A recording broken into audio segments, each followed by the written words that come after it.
I don't see that the legalization of all illegal drugs across the board at the snap of a finger is a wise thing to do whatsoever. We haven't spent any money trying to, and I know you don't believe you came from a privileged life, but there are certain segments of this society that definitely need to be educated and treated more before we open the floodgates. That's my belief. If you're going to go that route, then have a plan, and have a plan that you can do in at least some type of a somewhat organized fashion. Freedom's the answer. What's the question? Excuse me? Freedom is the answer. What is the question? It's real simple. More freedom always fixes it. Yeah, you're not going to, you know, I don't know how else to put everywhere that you've liberalized gun laws, you liberalize drug laws, you liberalize freedom in any way, you always get better results. Always. Every single time. But it depends on what you're measuring. If you're where have we got an entire nation where we have legalized everything across the board and measured it and found that there was a substantial improvement in the problem? I'm willing to try. That was called America in 1700s. Well, there's a little bit different environment for the citizens. I don't think so. I really don't see it that way. I mean, you know, the family unit was a different thing back then. Well, why do you think that is? It's all this entitlement and government interference and social and economic engineering that creates a dependent class that then is managed, that then is profiting from illicit activity that is determined by a government and a central plan from Washington. I mean, on and on. I'm going, whoa, whoa, whoa, freaking whoa. And I'm telling you, I can see the shift. We've known this was going to happen for decades. And now we're just now seeing, over the last 4 or 5 years, the generation next, with their ability to communicate instantaneously, their ability to transfer knowledge from one mind to another right away and in any different language. Heck, Freedom's Phoenix is translated into 39 languages at the touch of a button. We communicate directly with Arab Spring. I mean, all these young people, they just do it instantaneously. They know exactly what's going on. And you're talking about money. Well, they already are well on. We have a digital magazine that we do, Freedom's Phoenix e-zine, and in their first edition, and I think the second one too, we did extensive articles on Bitcoin, to where you have this internet transaction of money. They are heavy into silver now. They're doing all these old silver dimes and quarters and so on, pre-65, 90% silver coin they trade amongst themselves. What's not trackable. You have different websites, you know, Craigslist, eBay, whatever, or they have these different ones. They do they do drug transactions in the open on the internet using encrypted digital money. So this is, it's not, these guys are the ones that develop this kind of stuff. You're not going to stop them. You can't. It's not possible. So I'm going to think that you're going to economically and socially engineer, you know, ones and zeros and inside the heads of people based on a control structure is not only is it impossible, it's detrimental to humanity. We have to be free to act in what we perceive to be our self-interest without violating the rights of another. And the whole purpose of government is to make sure that your actions with your freedom doesn't infringe on mine. And that's the whole reason government's there, is to make sure that your rights are protected. The second you get into all of these controls and measuring and tracking and surveillance and all, you know, that is much bigger problem than the drugs themselves, in my opinion.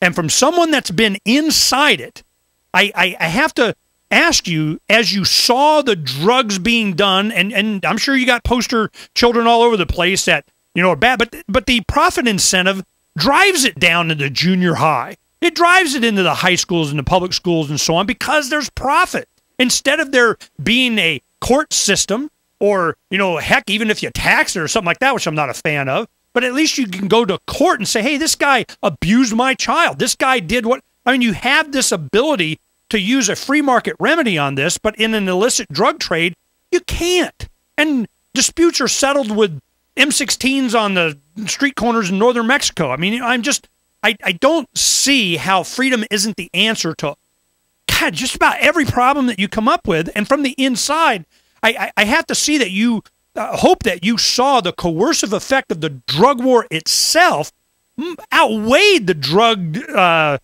damage that the drugs actually did? Or did you see it the other way? The drugs were more damaging than the drug war?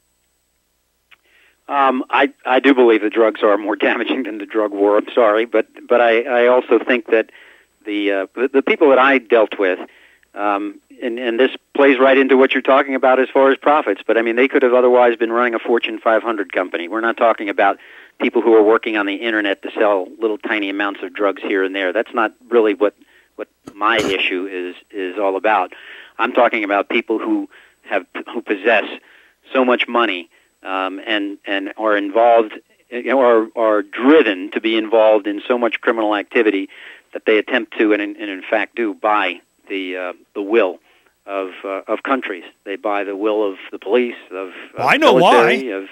I know you feel it's because it's illegal to deal in drugs, but because they can, and they can because they have the money, and they have the money because you've created a black market, and there's a black market because there's a drug war, and it brings out the worst sort. And I'm sure you elbowed along with the guys that they love their family and kids and everything, but they probably didn't hesitate too much to kill somebody if they needed to. Well, the main client that I had wound up being hung by his feet, had his clothes stripped off him, and used a blowtorch to melt the skin off his body. So these were not nice people. No, and profits draw exactly these types of people. And I see the future, Robert, and I'll tell you, it doesn't involve a continuation of this drug war. It can't. Well, it better include education and treatment. Well, that's what freedom does, man. If you're responsible for yourself, then I'm going to be paying for this guy's health care. I go, really? Why would I do that? I'm going to be paying for this guy's disability. He doesn't have a job and he's nagged under a bridge and I got to house and feed him. I go, really? Why? Not in a free society. You take responsibility for yourselves. I mean, you may charitably, oh my goodness, you might even, with less government, you might even have the money and ability and the time and the willingness to actually be charitable to someone in need. But now it's so... Our society is not anywhere near what it used to be. Heck, even I'm only 50 years old, and I look at my 4 children are 21 to 26, and I look at them and I'm like, they have no idea what it was like before you had to be anal probed to get on an airplane. They don't even know. Heck, when I was in high school, you just get on the plane in a shuttle from Boston to Washington D.C. and you paid on the plane with a credit card. I mean, so I'm just. This country has gone so far down the dark side, and I don't see more tracking, more surveillance, more, vigorous prosecution of the guys that you want to prosecute that, by the way, in your personal experience, don't get prosecuted. Well, some do. There's no doubt about that. No, they got to have an example. As many as there should, and there's too much law enforcement focused on the little guys who are sick. And in that way, in some manner, there is some common ground, I think, in our thinking. I'm not suggesting that the way the war on drugs is being fought today is the way that it should be fought. Well, how would you fight across the board? I would not be working on I would not be putting people in prison for the rest of their lives who are involved in lower-level drug trafficking activity and got involved in it because they were a part of it as users and then got involved in trying to traffic in it because they were trying to feed their habits. Those are not the kind of people, in my view, who should be sitting in prisons for the rest of their lives. One of the reasons that I wound up leaving law enforcement when I did was what I thought was being witnessing hypocrisy in the administration of justice. At the same time, we had the types of cases that I've talked to you about concerning these major banks and major drug organizations. I happened to be sitting in court one day, and two young men who were barely out of their teens, one's 20 and one the other was 21. They had sold enough crack cocaine that I could hold in my hands. It was their third offense. They went to prison for the rest of their lives. They are still in prison today. I can't figure out how that makes sense when we take the position that we do sometime with the types of international type cases, the international banking type cases that I'm talking about. It's a natural outgrowth of it. Compare what they did to the $400 billion in deposits that was taken by Wachovia. It's well, I'll explain it to you. Here at Arizona State University, about 3 weeks ago, my partner in the Freedom Summit that we do every year, his name is Mark J. Victor. He's a criminal defense attorney. He's very well known here. He's always some high-profile case doing something. And it came up to where the Federalist Society, which is kind of an organization on ASU campus for, I want to be a lawyer, okay? So they decide, Mark Victor was a Federalist Society member. He went to law school there, as did, at the same place, Bill Montgomery, which is the Maricopa County attorney here. So he's a guy working hand in hand with Sheriff Arpaio. Now, Bill Montgomery is, he sounds a lot like you. I mean, he's one of those strict enforcement guys, go get him, we need drug war, and go get him. I didn't say that, but go ahead. Well, I mean, I would put, you're not one of us, let's put it that way. That's true. So we have, what happened was the Maricopa County, the state chairman of the Libertarian Party is an attorney, another one. And he was running against Bill Montgomery for county attorney. Well, what happened was the students there saw this debate on the drug war a little bit in some forum, and they said, hey, man, we got to have a big ASU thing. We'll invite and open up a big room, and we'll woohoo do it up. Well, Michael couldn't do it because he was running for office against Russell Pierce and so on. It's a long story. So they said, hey, we'll give it to Mark.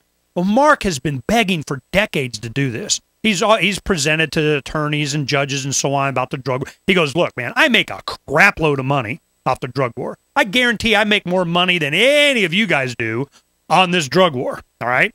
So he goes up, and finally it's agreed to. 2 weeks prep on this thing. We're making a woohoo big deal out of it. Fills up the room at Arizona State University, big auditorium room in there at the law college, Sandra Day O'Connor Law College there. And here comes the press, a bunch of people. We take the video and we put it up on YouTube. What happened was Bill Montgomery asked that, okay, I don't want it put on the YouTube, don't put me up. So we just kind of did a little snippets of him going in and out, and then we had Mark's argument. What happened is he made the case with the county attorney sitting right there saying, no, the people in jail are not there for mere possession. They're not the users. We haven't filled up. No, that's a lie. No. But then, of course, he brings up things. Let me tell you how it really works. What happens in the real world when I am every day saturated with drug cases that clog up the courts, that are breaking us, that it is a farce of justice. So he sits there and he says, like what you're talking about, third time selling a joint, boom, life in prison.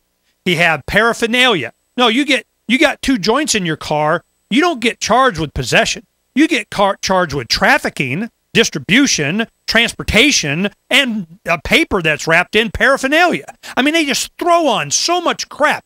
Why? Because it's social and economic engineering from the federal government in this drug war to entice. You get your car stolen, you scream to the police, I see him, he's driving off. Well, we'll just give you some on the phone reports, so you can turn it to your insurance, kind of whatever. But if you say you smelled marijuana, or the guy was smoking dope, or had a crack pipe in his pocket, the helicopters come out. So I'm going, this is so jacked up. And one of the points made, why are we spending so much time on this drug war when we got real, violent people out there? That is not a profit for the government or law enforcement or local municipalities to go after. It costs them money. They don't want to do that. They want to go after the pot smokers because they make more money at it, and they can seize property, and they don't have to go to trial on it, and they can do it. I'm going, you really, to make any case for this drug war, are going to have to pare it down to something, and I need you to tell me, okay, if we just limited it to what would be your good drug war?